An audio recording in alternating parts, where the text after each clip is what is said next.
السلام علیکم پیارے بچوں، میری آج کی کہانی کا عنوان ہے چالاک بندر اور لالچی مگرمچھ۔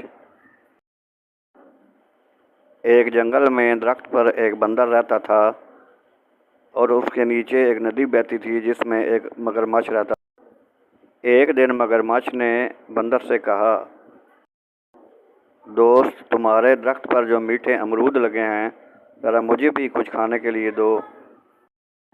مگرمچھ نے جب امرود کھایا تو کہنے لگا، واہ کیا بات ہے، بہت میٹھا امرود ہے، کیا تم مجھے روز ایک امرود دو گے؟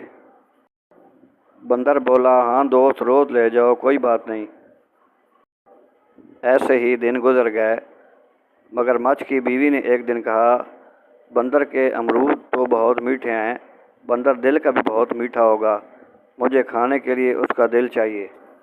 مگرمچھ گھبرا گیا مگر بیوی کے ڈر سے بندر کے پاس گیا اور بولا، دوست، میری بیوی نے تمہیں کھانے پہ بلایا ہے، چلو میرے ساتھ ندی کے پار۔ بندر خوشی خوشی مگرمچھ کی پیٹھ پہ بیٹھ گیا۔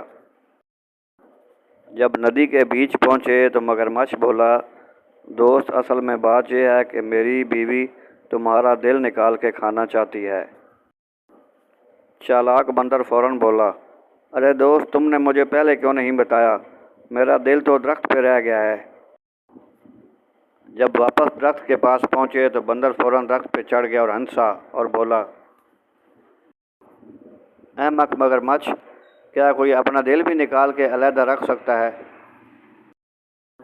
اب جاؤ، تمہارا لالچ نے تمہیں بیوقوف بنا دیا ہے۔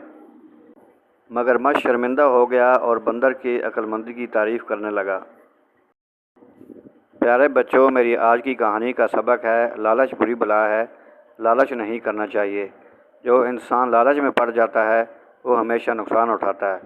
میری کہانی اچھی لگے تو لائک کریں، سبسکرائب کریں، انشاءاللہ مزید اچھی کہانی آپ کو ملتی رہیں گی۔